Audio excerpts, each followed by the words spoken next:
So here is a diagram for this problem. Oh, and I want to mention right away before I forget, potential difference is the same thing as voltage, right? Because if you look at Ohm's law is delta V equals IR. So a difference, that's the change. If you take the difference between two numbers, it's the change of two numbers. So V by itself, I don't know if you're interested or not, V by itself is electric potential.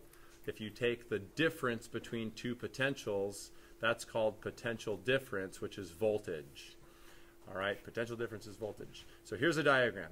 We have a 1-volt battery. It's basically a 1-volt battery hooked up to a 10 ohm resistor for a time of 20 seconds. And what they want us to figure out is the total charge passing through the wire in 20 seconds. So the current is the movement of charge. So whenever you're figuring out the direction of current, look at the battery. We always say that current is positive charge motion. So put a little positive charge in that wire. That positive guy is going to go away from the positive terminal. It wants to get away from this positive terminal and go around to the negative. So our current is going to go this way. I is current. Okay? Now, but what are they asking for? They want us to figure out how much charge is moving in 20 seconds. So we will need Ohm's law. We're going to use Ohm's law to get the current. Just rearrange Ohm's law and you get delta V over R. In fact, let's just finish this off here. What is the current? Well, look.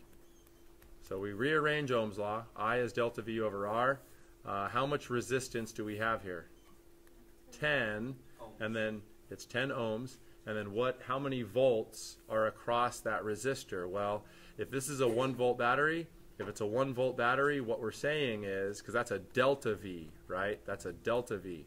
We're saying the positive plate is 1, the negative plate is 0, okay? The negative plate will always be 0. So how many volts do we have up here? 1. How many volts over here? 0.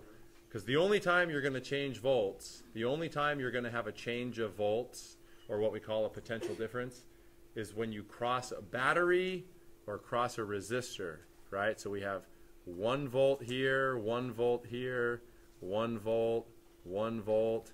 Okay, then when we cross this resistor, we're going to go from 1 volt to 0 volts. So what was the change? 1 volt. And an ohm is a volt per amp. That's what an ohm is. Ohm is volt per amp. So the volts cancel, and we find out that the current is equal to 0.1 amps, which is the same thing as 0.1 coulombs per second. Now, how do we figure out how much charge is moving? The time interval we have is 20 seconds. Our time is 20 seconds. So to figure out how much charge is moving, we use the definition of current. So what's the definition of current? Charge over time, right? Q is charge. That's the symbol for charge. So charge is going to equal current multiplied by time. So how much current do we have? 0.1, we just solved for that. 0.1 coulombs per second, and then our time is 20 seconds. So the seconds cancel, and the final answer is 2 coulombs. I got that. That's the answer.